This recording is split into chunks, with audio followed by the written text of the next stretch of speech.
Apa yang sesungguhnya terjadi di detik-detik saat kesadaranmu lenyap ketika berbaring di tempat tidur? Saat di mana dirimu tiba-tiba terbenam dalam dunia yang manusia sebut tidur. Banyak orang memandang tidur hanyalah keadaan tanpa kesadaran, di mana tubuh beristirahat dan pikiran berhenti bekerja. Namun, anggapan ini hanyalah tirai ilusi yang telah diwariskan tanpa dipertanyakan. Hakikat sebenarnya jauh lebih menakjubkan dan sekaligus mengguncangkan batas pengertian kita.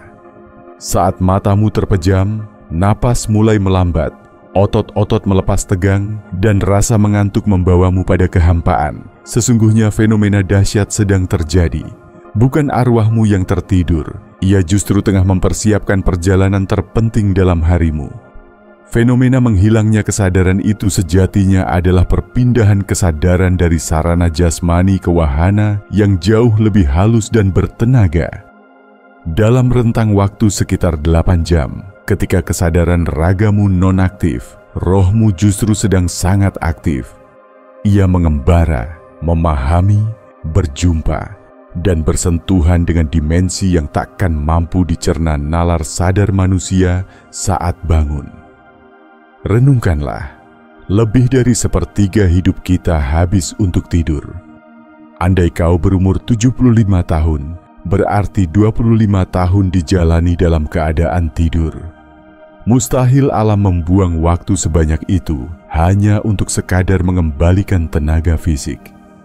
Tidak, waktu-waktu ini adalah kunci kematangan batin, pemulihan energi, dan pembentukan benang-benang keterhubungan spiritual yang melebihi batas tubuh fisik kita. Saat kanak-kanak, barangkali kau pernah terbangun dengan perasaan seolah baru saja melewati kehidupan lain sepanjang malam, atau bermimpi begitu nyata sampai-sampai terasa lebih asli dibanding realitas. Mimpi-mimpi ini bukan sekadar bunga tidur. Mereka adalah potongan, kenangan samar akan pengalaman yang benar-benar dialami jiwa di alam yang berbeda. Tubuh ini, rangkaian sel fana bernama aku, hanyalah kendaraan sementara. Dalam tidur, hakikat sejati kita membebaskan diri dari batasan duniawi, terbuka pada realitas dengan getaran yang sepenuhnya asing bagi logika manusia. Seolah sepanjang hidup kita hanya dapat menatap dunia dari celah sempit, lalu tiba-tiba seluruh dinding itu lenyap. Namun inilah keajaiban sesungguhnya. Jiwa tak pernah benar-benar terlelap. Ketika otak dan panca indera lambat laun padam, kesadaran transenden kita justru melonjak ke frekuensi yang amat tinggi. Saat itulah bimbingan, penyembuhan, pengetahuan, bahkan isyarat tentang masa depan mengalir masuk.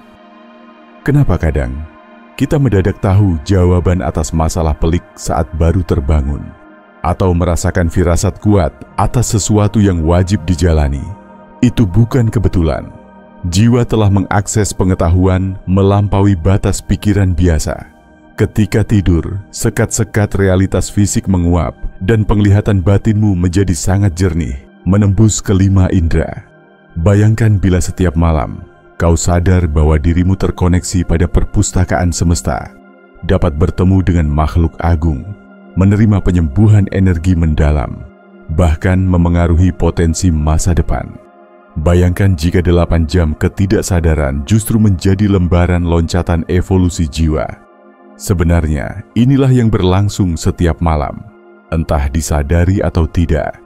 Perbedaannya, kini pelan-pelan kau mulai bangkit menatap kenyataan itu, dan dalam memahaminya, jiwamu tak akan pernah sama.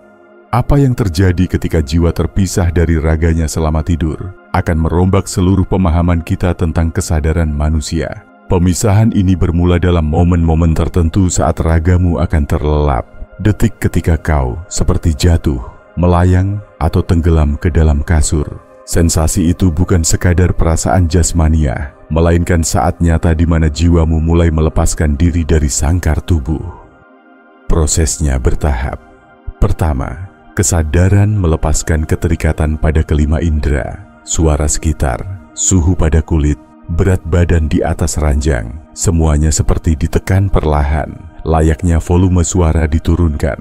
Ketika persepsi ragawi sirna, penginderaan batinmu justru menjadi semakin kuat. Pada tahap kedua, inilah yang dalam naskah kuno disebut perpisahan eterik. Jiwa yang siang tadi terpaku erat pada tubuh, kini mulai terlepas perlahan. Bayangkan dirimu siang hari mengenakan baju luar angkasa yang sangat sempit. Malamnya kau dapat melepas baju itu dan bernapas lega. Proses ini tidak sekejap, melainkan bertahap, berkisar 24-45 menit, tergantung kedalaman relaksasi juga pertumbuhan ruhani. Ada yang cukup peka hingga benar-benar menyadarinya. Kadang seseorang merasakan dirinya melayang di atas tubuh sendiri, atau bangun dengan sensasi pulang dari perjalanan jauh. Menariknya, pemisahan ini memiliki tingkatan. Dalam tahap permukaan, jiwa hanya mengapung dekat raga, sekadar beberapa sentimeter di atas tubuh. Disinilah mimpi-mimpi biasa muncul, berisi serpihan memori yang berbaur tafsir bawah sadar. Tapi ketika pemisahan semakin dalam, jiwa mampu bergerak menembus batas ruang tanpa halangan fisika. Ia dapat menembus dinding, melesat ke tempat atau zaman yang tak terjangkau jasad, bahkan mengunjungi ranah-ranah eksistensi di luar dunia kasat mata.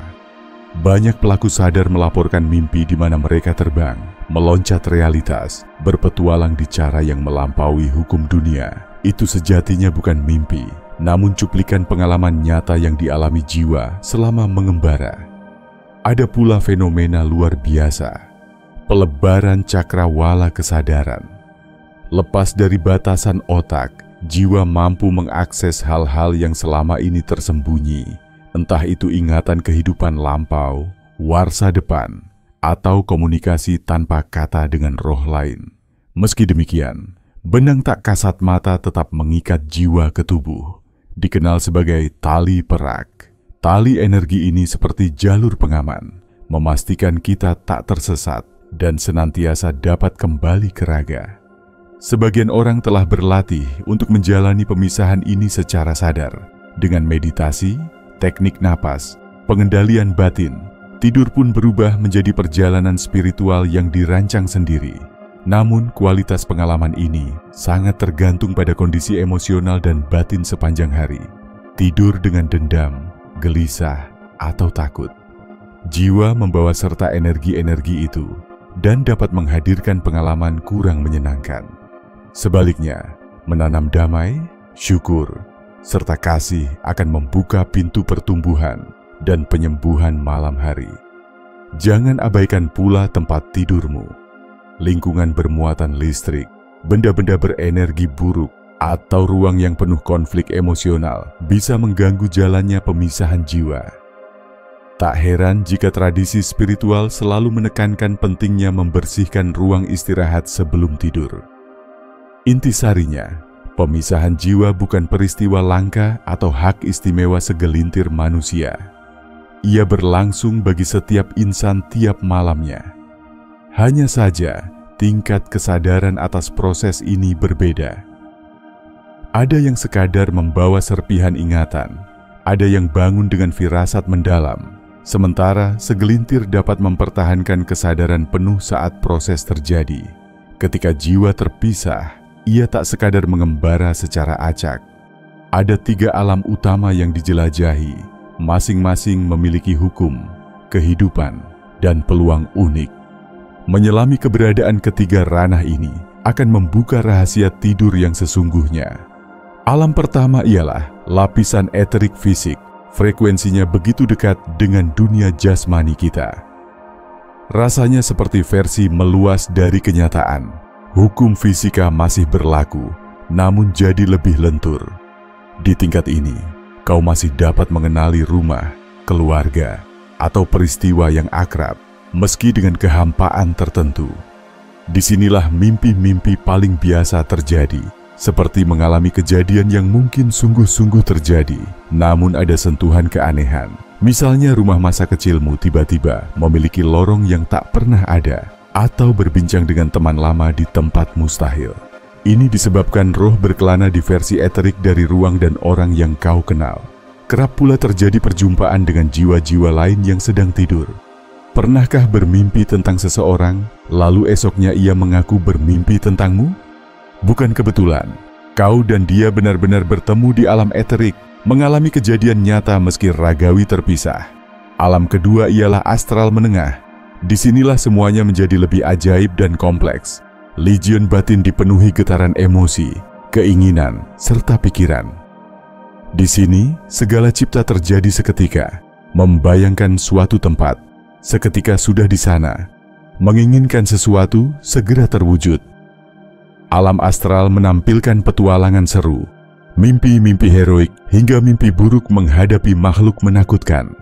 Inilah gelanggang bagi jiwa mencerna dan memproses konflik dalam, merintis evolusi kesadaran. Tetapi penghuni ranah ini juga beragam. Ada yang merupakan arwah yang tercekat, ada pula entitas kuno penghuni alam ini. Tak semuanya ramah. Sebagian menghisap energi negatif, ketakutan, amarah, duka. Itulah mengapa terkadang bangun pagi terasa lebih lelah, seolah kau berperang semalaman. Alam ketiga ialah mental luhur, sering disebut pula ranah catatan akashik, di mana seluruh pengetahuan alam, masa lalu dan masa depan dapat diakses. Masuk ke sini, laksana memasuki perpustakaan maha tak terbatas. Jiwa bisa menjangkau pengalaman dari kehidupan lampau, menerima ilham atas takdir atau memahami kebenaran universal yang tak mungkin dicerna nalar biasa. Di alam ini, mimpi tidak tampil sebagai cerita, melainkan unduhan informasi murni. Banyak penemu dan musisi ternama, Tesla, Einstein, Kepler, mendapatkan pencerahan revolusioner melalui tidur atau keadaan kesadaran khusus. Di sini pula jiwa bisa bersua penuntun spiritual, guru agung, aspek tertinggi dari dirinya sendiri. Biasanya, pengalaman ini membekas dalam bentuk rasa damai, pemahaman mendalam, atau keyakinan teguh dalam mengambil sebuah pilihan, bukan sekadar ingatan mimpi. Perjalanan antar alam ini terjadi secara alami. Malammu bisa dimulai di ranah eterik, berlanjut menembus astral, lalu naik pada mental luhur sebelum kembali pulang ke jasad saat menjelang pagi. Lamanya jiwa singgah di tiap alam menyesuaikan kebutuhan batin dan tingkat kesiapan spiritual masing-masing. Bagi yang tembus ke kesadaran tinggi, mereka leluasa menavigasi bagian mana yang ingin dieksplorasi. Yang lain dituntun secara bawah sadar ke ranah yang paling dibutuhkan jiwanya. Siapa yang sedang memulihkan luka batin akan lebih lama di astral. Mereka yang sedang mencari jawaban, rohnya akan ditarik menuju mental luhur. Setiap lapisan menawarkan peluang perkembangan yang unik. Di eterik, kita dapat berdamai dengan konflik lama. Di astral, membebaskan ketakutan serta mengatasi pola emosi. Dan di ranah mental, menambah wawasan atau mendapatkan tuntunan ilahi. Malam hari, sesungguhnya kita menuntut ilmu di 3 universitas spiritual ini. Kini, mari selami lebih dalam tentang tali perak, penghubung vital antara jiwa dan tubuh selama petualangan malam. Tali ini adalah koneksi nyata, sangat kuat, kadang bahkan bisa ditangkap oleh kamera energi khusus seperti fotografi Kirlian. Titik sambungnya biasanya ada di sekitar jantung atau solar plexus dan terus mengikuti roh kemanapun ia bergerak. Bayangkan seperti tali pengaman para pendaki. Sejauh apapun perjalananmu, selalu ada pelita yang memandu kembali. Pancaran dan kondisi tali perak pun berbeda-beda, tergantung kesehatan jasmani dan kebersihan batin seseorang. Bagi mereka yang harmonis, tali ini bersinar terang, kokoh, dan elastis. Saat tubuh atau emosimu terguncang, ia memudar, menipis, bahkan terkadang berkerut. Namun tali perak bukan tanpa celah. Luka emosi amat dalam, kecelakaan berat, atau gangguan energi berintensitas tinggi bisa merusak atau bahkan memutuskannya. Jika tali ini terganggu, dapat muncul mimpi-mimpi sangat nyata. Batas antara mimpi dan realitas mengabur saat terjaga. Sensasi melayang di siang hari, hingga pengalaman keluar tubuh mendadak. Ada juga yang merasa setengah kembali selama beberapa hari usai trauma berat. Pernahkah kau merasa sulit menyatu utuh dengan tubuh saat bangun pagi? Ceritakan pengalamanmu di kolom komentar. Lebih banyak dialami daripada yang disangka. Tali perak juga sangat peka terhadap tekanan batin. Ketika pikiran tertekan, cemas, atau depresi, ia menjadi tegang dan kaku, membatasi petualangan roh di alam tinggi. Seolah-olah tubuh menarik kembali jiwa agar tak melangkah jauh, sehingga menyulitkan proses pemulihan atau penyerapan pencerahan. Menariknya, dalam pengalaman mendekati kematian, near-death experience, banyak yang melaporkan melihat tali cahaya terang yang menghubungkan tubuh halus ke jasad. Bahkan, ada yang merasakan tarikan paksa tali itu saat hampir beralih ke alam lain. Tradisi spiritual tertentu punya teknik khusus memperkuat dan membersihkan tali ini. Visualisasi, olah nafas, hingga ritual pemurnian energi. Jika tali perak kuat, mimpi akan jernih, bangun lebih segar, dan terjadi penyambungan batin yang utuh. Tak hanya itu, segala pembelajaran malam akan diteruskan kembali ke tubuh lewat jalur energi ini. Saat ajal tiba, itulah momen tali perak terputus total. Biasanya berlangsung perlahan, terkadang memakan waktu berjam-jam atau bahkan berminggu-minggu. Maka tak heran, banyak pasien koma atau sekarat mengalami pengalaman keluar tubuh karena batin sedang menyiapkan diri untuk pemisahan paripurna, walau tali perak belum terputus seluruhnya. Namun, ada aspek gawat yang tak boleh diabaikan. Selama penjelajahan malam, tidak hanya makhluk baik yang akan menjumpai kita, ada entitas yang memangsa energi vital manusia. Dan ruang malam adalah saat di mana kita paling rentan terhadap serangan ini. Parasit astral, makhluk berfrekuensi rendah, bergelayut mencari manusia dengan emosi yang intens, takut, marah, cemas, lelah hati. Makin dalam luka batin, makin nikmat energi itu bagi mereka. Pernahkah kau tidur lelap tapi tetap bangun lelah luar biasa?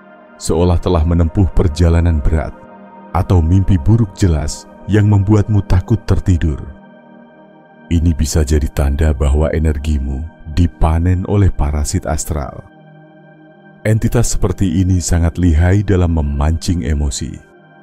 Mereka menyuntikkan mimpi-mimpi menyeramkan demi menumbuhkan ketakutan, amarah, atau keputusasaan.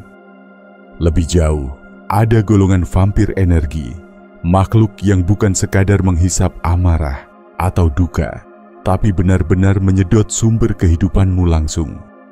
Mereka kerap menempel pada tali perak, menguras energi yang seharusnya memperbaiki tubuh selama tidur. Apa tanda kau jadi mangsanya? Bangun tidur terasa semakin letih, muncul lemas tanpa sebab, atau bahkan menampakkan luka samar yang tak ada sebelum tidur. Ada pula fenomena menakutkan. Kelumpuhan tidur disertai kehadiran energi gelap. Ketika sadar namun tubuh tak bisa digerakkan, merasakan tekanan berat di dada, kadang melihat bayangan kelam. Ini kerap bukan sekadar gangguan neurologis, tapi serangan nyata dari entitas parasitik. Siapa saja yang lebih rentan diserang. Mereka yang hidup dalam stres kronis, membiarkan emosi negatif berlarut, konsumsi zat adiktif, atau tengah bergumul dengan trauma berat, memancarkan sinyal yang mengundang entitas semacam ini. Lingkungan pun berpengaruh. Ruang penuh perseteruan, rumah sakit, pemakaman, atau tempat tragedi cenderung banyak dihuni energi lekat ini. Bahkan parasit astral dapat menciptakan hubungan timbal balik. Mereka memicu emosi negatifmu pada siang hari untuk menambah makanan malam hari. Ada juga spesies canggih. Ia mampu berkamuflase sebagai arwah keluarga yang telah tiada demi mendapat kepercayaanmu. Jika berulang kali didatangi mimpi arwah yang menuntun menuju kematian atau membisikkan pesan negatif, waspadalah, itu bisa topeng astral yang tengah mendekat. Lebih ekstrim lagi, beberapa makhluk ini sanggup menancapkan tali parasitik secara permanen, menguras energimu terus-menerus jika tidak diputus secara sadar. Bahkan dapat terjadi selama bertahun-tahun. Anak-anak adalah sasaran paling mudah. tenaga vital mereka murni dan menjadi santapan lezat. Jika anak tiba-tiba takut tidur, menangis malam tanpa sebab, atau mengaku melihat monster di kamar, mungkin mereka tengah menghadapi serangan dari dimensi tak kasat mata. Namun tak usah gentar, pengetahuan adalah perlindungan utama. Begitu kau memahami keberadaan entitas ini dan cara kerjanya, setengah perlindungan telah terbentuk. Rasa takut atas hal tak dikenal adalah senjata paling ampuh mereka. Kabar baiknya, kekuatanmu jauh melampaui dugaan. Niat, kekuatan spiritual, dan emosi menentukan siapa yang kau undang masuk saat tidur. Teknik sederhana seperti doa sebelum tidur, visualisasi cahaya pelindung, atau menaruh kristal khusus di sekitar tempat tidur efektif membangun perisai energi. Ada keadaan kesadaran luar biasa ketika manusia bisa menjaga kejernihan batin sepanjang perjalanan malam. Itulah mimpi jernih atau lucid dream. Dengan kemampuan ini, kau bukan sekadar penonton mimpi-mimpi malammu, tapi sang pengendali utama pengalaman batin sendiri. Saat lucid dream, kau sadar tengah bermimpi. Jiwa bebas menavigasi dimensi realitas apapun. Layaknya memperoleh kekuatan super spiritual, bisa terbang, menembus rintangan, mengunjungi belahan alam semesta, berkomunikasi dengan entitas agung, hingga merombak dunia astral hanya bermodal niat batin. Lucid dream bukan sekadar hiburan, tapi alat transformasi diri yang sangat dahsyat. Ketika kau bisa mengelola kesadaran, kau dapat mengejar pengetahuan spiritual, penyembuhan batin mendalam, bahkan jawaban atas pertanyaan hidup terpenting. Cara pertama, biasakan mengecek kenyataan secara sadar di siang hari. Amati tangan, baca tulisan, atau coba dorong jari menembus telapak tangan. Dalam mimpi, hukum-hukum ini berubah, memberikan kode kepada pikiran bahwa kau sedang bermimpi. Cara lain adalah penanaman niat sebelum tidur. Saat bermimpi, aku akan sadar tengah bermimpi. Tanamkan mantra mental ini bagai alarm jiwa. Jam-jam menjelang pagi biasanya paling mudah untuk mengalami lucid dream, saat otak hampir bangun tapi badan masih ingin tidur. Ketika berhasil mengalami lucid dream untuk pertama kalinya, seringkali sensasi euforia membuatmu terbangun. Tetap tenanglah, gosok tangan astral, berputar di dalam mimpi, atau perhatikan detail mimpi untuk memperpanjang durasinya. Setelah stabil, jelajahilah. Terbang, menyeberangi masa, menelusuri setiap negeri batin sesuai niat dan kedewasaan spiritualmu. Ada yang dapat mengakses kehidupan lampau, bertemu guru spiritual, atau menyembuhkan luka lama. Ingat, setiap dimensi yang dijelajahi adalah dunia nyata jiwa, bukan sekadar ilusi imajinasi. Apa yang kau alami berkaitan erat dengan pertumbuhan spiritualmu di kemudian hari. Namun, ada hal yang perlu diperhatikan penuh kehati-hatian. Lucid dreaming bukan tanpa ancaman. Kadang, niat sadar kita mengganggu proses alami jiwa. Bisa jadi ada operasi spiritual atau pelajaran penting yang terpotong oleh campur tangan sadar. Terlalu terlena dengan kemungkinan dunia astral pun bisa menyebabkan lepas kendali, mengasingkan realitas duniawi demi pelarian ke dunia mimpi. Keseimbangan batin sangatlah penting. Perhatikan pula risiko bertemu entitas negatif. Lucid dreaming membuat keberadaan jiwa kita lebih terlihat. Maka, amat perlu menguatkan teknik perlindungan spiritual sebelum mendalami mimpi jernih. Bila dilakukan secara bijaksana, pengalaman ini dapat melompatkan kecepatan pertumbuhan spiritualmu secara dramatis.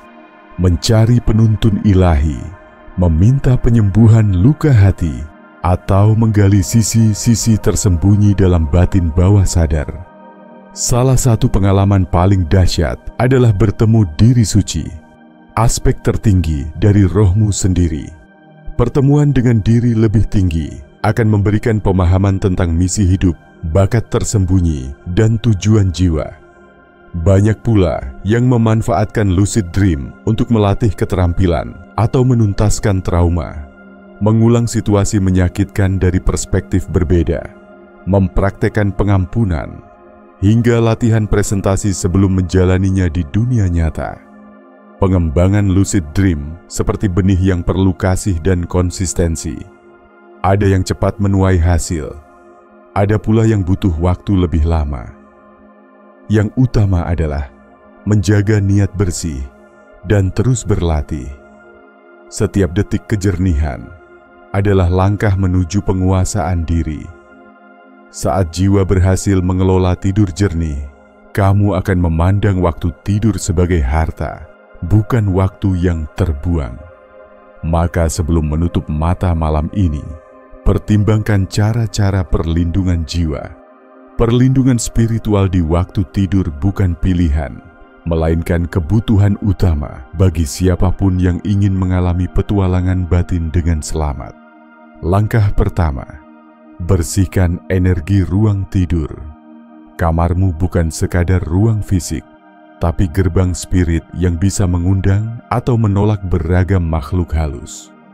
Singkirkan benda-benda yang memuat ingatan buruk, foto masa lalu menyakitkan, hadiah dari orang yang melukai, atau barang yang mengusik batin. Lakukan pembersihan energi secara teratur. Jangan menunggu suasana terasa aneh dulu.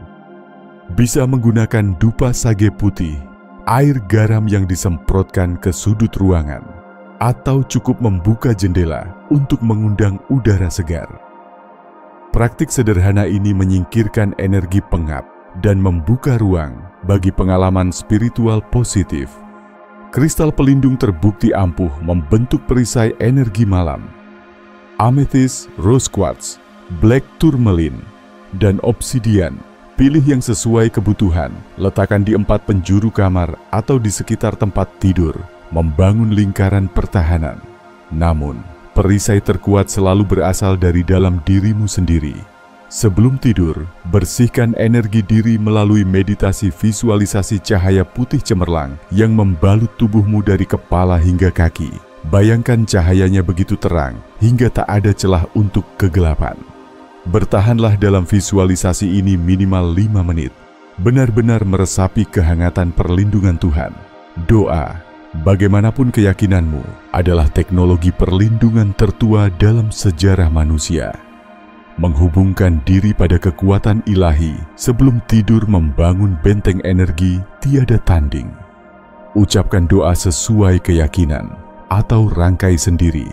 Aku memohon penjagaan Tuhan malam ini. Biarlah hanya makhluk bercahaya yang menghampiri. Bimbinglah jiwa ini menuju pengalaman yang memperdalam pertumbuhan batin. Lindungi aku dari segala pengaruh buruk sepanjang malam. Lakukan ritual kecil sebelum tidur. Mandi dengan garam kasar, menyalakan dupa tertentu, membaca kitab suci, atau bermeditasi sejenak. Jadikan kebiasaan hingga rohmu mengenali isyarat keamanan. Ciptakan juga perisai energi di sekitar ranjang. Bayangkan gelembung cahaya emas atau perak menutupi ranjang. Sebuah zona sakral tempat hanya energi baik yang boleh masuk. Jangan lupa letakkan segelas air jernih, taburkan sejumput garam kasar. Air adalah penghisap energi negatif. Buang air ini paginya ke WC, bukan ke tanaman atau wastafel dapur, sebab ia telah memindahkan beban malammu. Yang terpenting adalah kondisi batin sebelum tidur. Jangan biarkan emosi buruk dibawa hingga lelap.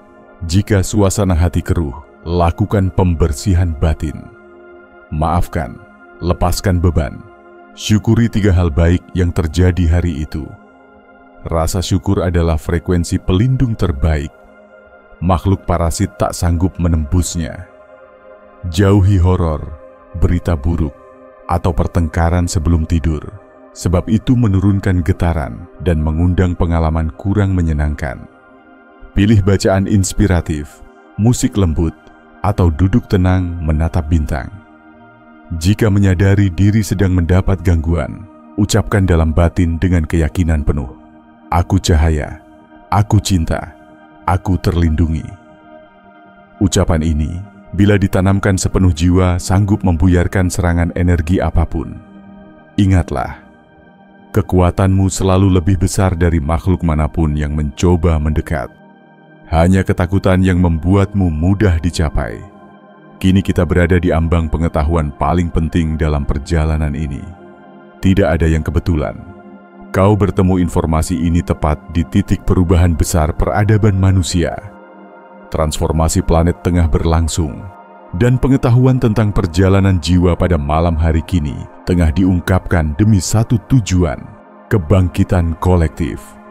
Frekuensi batin umat manusia sedang melonjak, kesadaran meluas, dan semakin banyak yang secara spontan mengalami mimpi terang, bertemu makhluk bercahaya, serta menerima pengetahuan yang jauh melampaui pengalaman pribadi. Namun, proses ini juga menipiskan batas antar alam, memudahkan entitas lawan cahaya untuk menemukan celah dan menghubungi energi manusia. Dampaknya, semakin banyak yang mengalami serangan astral, mimpi buruk intens, bahkan anak-anak kini lebih sering terbangun karena mimpi menakutkan. Ini bukan kebetulan. Ada pertarungan sengit di alam tak kasat mata, karena kekuatan kegelapan tahu, kebangkitan manusia sudah diambang penuh. Inilah saatnya menjadi pribadi sadar yang aktif dalam setiap perjalanan malam. Jangan lagi tidur begitu saja dan berharap segalanya baik-baik saja. Jadilah peserta utama dalam perjalanan batinmu. Evolusi spiritual, bahkan ketenangan pikiranmu, tergantung pada kesadaran ini. Jiwamu sendiri yang menuntunmu menemukan pesan ini, sebab saatnya telah tiba bagimu untuk terbangun pada kekuatan besar yang lama terpendam. Gunakan pengetahuan ini untuk mengubah hidupmu, dan sebarkan agar semakin banyak manusia sadar akan perjalanannya di malam hari. Jika kisah dalam video ini menyentuh dan membuka cakrawala batinmu, bagikan pengalamanmu di komentar, atau siapa tahu, ceritamu menjadi cahaya bagi pencari lain. Jangan lupa untuk bergabung bersama keluarga spiritual di channel ini. Ikuti, berikan tanda suka, dan nyalakan lonceng agar tak tertinggal energi baru yang akan terus kami bagikan. Selamat menempuh perjalanan malam. Jadilah pelindung cahaya bagi dirimu dan sekelilingmu, sebab malam bukan sekadar waktu beristirahat. Ia adalah pelataran kebangkitan jiwa.